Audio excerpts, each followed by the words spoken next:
Bismillahirrahmanirrahim. Assalamualaikum warahmatullahi wabarakatuh.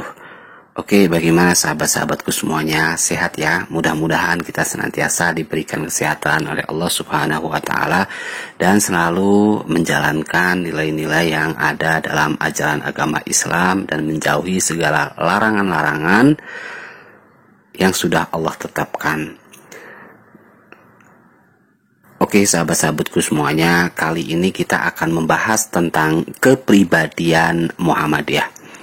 Kepribadian Muhammadiyah ini tentunya sangat penting untuk kita bahas. Karena apa? Karena kepribadian adalah salah satu cara untuk membedakan antar satu golongan, kelompok, organisasi dengan organisasi yang lain. Kalau dalam kehidupan manusia, maka kepribadianlah yang akan membedakan antara satu orang dengan orang yang lain. Maka perlu kita bahas tentang kepribadian Muhammadiyah.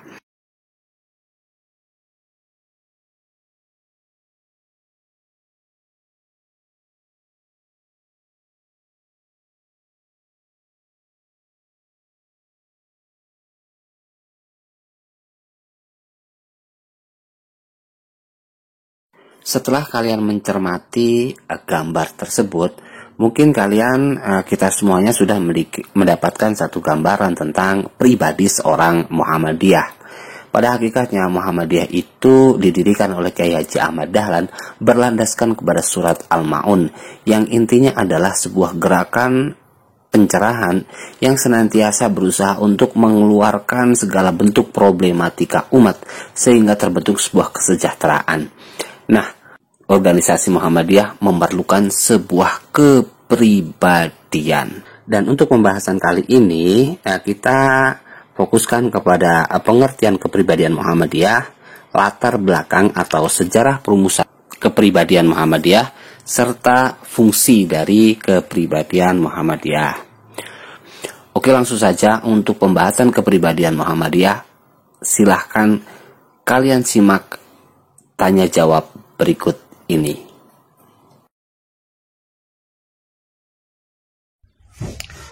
Kepribadian Muhammadiyah adalah rumusan yang menguraikan tentang jati diri apa dan siapa Muhammadiyah itu. Nah, jadi jati diri seorang Muhammadiyah adalah jati diri yang senantiasa melakukan dakwah amar ma'ruf nahi munkar untuk setiap gerakan-gerakan yang dilakukannya dalam persyarikatan Muhammadiyah.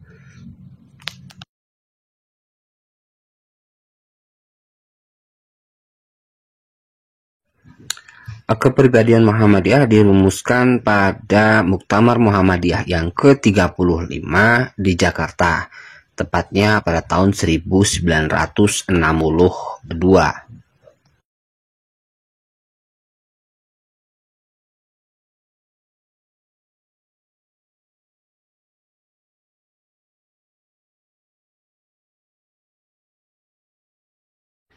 Jadi, perumusan kepribadian Muhammadiyah itu terinspirasi dari pidato seorang tokoh Muhammadiyah yang bernama Kiai Haji Fakih Usman, ya.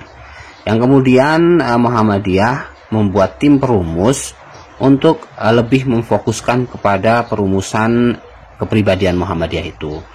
Nah, setelah ada pidato dari Fakih Usman itu, kemudian dibentuklah tim perumus. Di antara tim perumus kepribadian Muhammadiyah itu satu ada Fakih Usman, ya. Kiai Haji Fakih Usman sendiri adalah seorang aktivis Muslim Indonesia dan politikus dari Partai Masyumi, ya. Beliau juga pernah menjabat sebagai Menteri Agama, ya, di Kabinet Halim dan juga Kabinet Wilopo ketika itu. Nah, yang kedua adalah Kiai Haji Muhammad Wardan Diponingrat.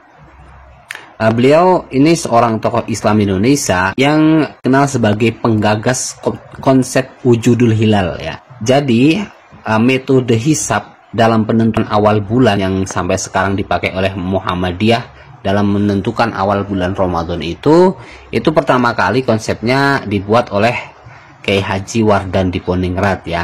Jadi dia adalah tokoh Islam yang dikenal sebagai penggagas konsep wujudul hilal pertama kali, ya. Kemudian yang merumuskan yang ketiga adalah Kiai Haji Farid Ma'ruf. Nah, Farid Ma'ruf ini dia adalah seorang jurnalis, ya. Dia juga pernah menjadi wakil ketua dari Partai Masyumi, ya, Majelis Syuro Muslim Indonesia Masyumi, ya. Nah, untuk selanjutnya ada yang keempat itu ada Muhammad Jarnawi Hadikusumo. Nah, Jarnawi Hadikusumo ini adalah salah satu putra dari Ki Bagus Hadikusumo. Kita kenal Ki Bagus Hadikusumo itu adalah salah satu tokoh yang ikut merumuskan pembukaan Undang-Undang Dasar tahun 1945, ya. Beliau itu adalah tokoh politik, ya, dari Partai Masyumi, dan juga beliau pernah mendirikan salah satu perguruan silat Muhammadiyah, yaitu Tapak Suci. Nah, selanjutnya ada yang kelima itu ada Muhammad Jindar Tamimi. Nah, orang-orang mengenal Muhammad Jindar Tamimi itu sebagai ideolog Muhammadiyah, karena beliau benar-benar paham dan memahami bagaimana cara Islamnya Kiai Haji Ahmad Dahlan, ya. Paham Islamnya Kiai Haji Ahmad Dahlan itu benar-benar dipahami oleh Jindar Tamimi, maka beliau dijuluki sebagai tokoh ideolog Muhammadiyah. Nah, yang keenam, ya, jadi ada 6 yang merumuskan kepribadian Muhammadiyah. Yang keenam adalah Profesor Kasman Singodimedjo, ya. Kasman Singo Mister, atau kita kenal dengan Mister Kasman, ya. Nah, beliau ini seorang jaksa dan juga mantan menteri, ya, yang masih muda ketika itu pada masa kabinet Amir Syarifuddin, ya, ketika itu. Nah, itu adalah 6 tokoh-tokoh yang ikut merumuskan rumusan kepribadian Muhammadiyah. Ada Fakih Usman, ada Muhammad Wardan Diponingrat, ada Kiai Haji Farid Ma'ruf, Jarnawi Hadikusumo, Jindar Tamimi, dan juga Profesor Haji Kasman Singodimedjo.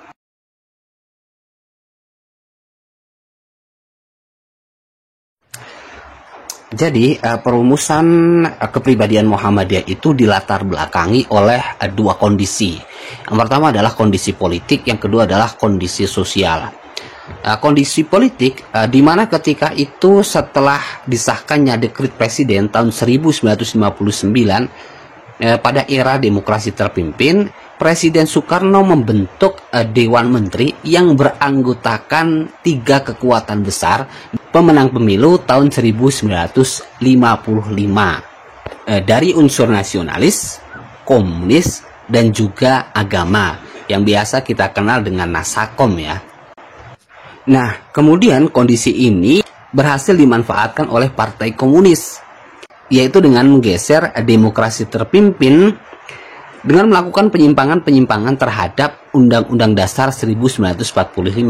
Sebagai contoh, Partai Komunis itu ketika itu mengusulkan adanya penetapan presiden seumur hidup, gitu kan. Ya, yang kemudian juga Partai Komunis mengusulkan penggeseran terhadap Pancasila, kemudian diganti dengan adanya Ekasila atau Trisila, ya. Sistem gotong royong, ya, seperti itu. Yang kemudian kebijakan-kebijakan dari Presiden Soekarno itu untuk membentuk Nasakom, untuk menetapkan presiden seumur hidup, untuk membentuk Ekasila dan juga Trisila, secara otomatis ditolak dan ditentang oleh Partai Masyumi yang notabene ketika itu adalah partai Islam terbesar di Indonesia, ya, yang ketika itu banyak dikelola oleh pimpinan-pimpinan atau tokoh-tokoh Persyarikatan Muhammadiyah. Karena penolakan-penolakan dari Partai Masyumi terhadap kebijakan-kebijakan yang ditetapkan oleh Presiden Soekarno tersebut, ya, dan juga karena beberapa tokoh pimpinan dari Partai Masyumi itu bergabung atau mendukung adanya gerakan PRRI, ya, Pemerintah Revolusioner Republik Indonesia ketika itu, maka Presiden Soekarno melakukan manuver politiknya, yaitu dengan cara melakukan pembubaran terhadap Partai Masyumi. Pembubaran terhadap Partai Masyumi ini sudah barang tentu mengakibatkan pengaruh besar terhadap eksistensi dari Persyarikatan Muhammadiyah. Karena kenapa? Karena sebagian besar dari tokoh-tokoh Masyumi itu juga tokoh-tokoh Muhammadiyah. Di sisi lain ketika itu Partai Komunis juga menciptakan sebuah opini bahwasanya Muhammadiyah adalah Masyumi, Masyumi adalah Muhammadiyah. Jadi jika Masyumi dibubarkan, ya Muhammadiyah juga harus ikut dibubarkan karena secara otomatis tidak mendukung kebijakan-kebijakan dari Presiden Soekarno tersebut. Untuk itu, Muhammadiyah perlu menegaskan bahwasanya Muhammadiyah tetap Muhammadiyah. Muhammadiyah bukan partai politik. Muhammadiyah adalah Islam, dakwah amar ma'ruf nahi munkar, berakidah Islam, bersumber dari Al-Quran dan As-Sunnah. Itu bertujuan untuk menegakkan dan menjunjung tinggi ajaran agama Islam, ya, bukan partai politik.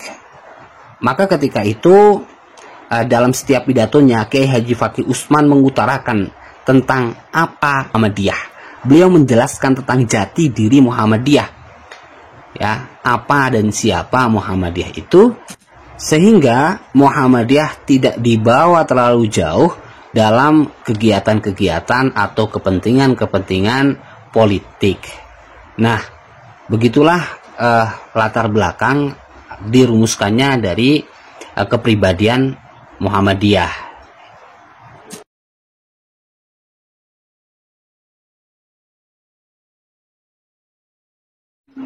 Jadi fungsi dari kepribadian Muhammadiyah adalah sebagai landasan, pedoman, dan juga sebagai pegangan bagi setiap gerak Muhammadiyah untuk menuju keyakinan dan cita-cita terwujudnya sebuah masyarakat yang utama, masyarakat yang adil, makmur, dan juga masyarakat Islam yang sebenar-benarnya. Sama ketika kita memiliki sebuah cita-cita, ya, cita-cita itu harus memiliki landasan. Kalau cita-cita nggak memiliki landasan, namanya adalah angan-angan. Jadi ketika cita-cita kita ingin terwujud, maka kita harus membentuk kepribadian kita. Ingin jadi seorang desainer contohnya, ya, maka bentuklah kepribadian desainer sejak sekarang, sehingga nanti kelak cita-citanya akan terwujud. Nah, seperti itu fungsi dari kepribadian Muhammadiyah, yaitu sebagai landasan, pedoman, dan pegangan bagi setiap gerak Muhammadiyah menuju cita-cita terwujudnya sebuah masyarakat Islam yang sebenar-benarnya, yaitu baldatun thayyibatun wa rabbun ghafur, sebuah negeri yang adil dan juga makmur yang diridhoi oleh Allah Subhanahu wa taala. Baiklah, demikian pembahasan kita pada kesempatan kali ini. Bagi kalian yang ingin mengikuti tentang pembahasan seputar pendidikan kemuhammadiyahan, silahkan kalian subscribe terlebih dahulu. Oke, saya akhiri. Assalamualaikum warahmatullahi wabarakatuh.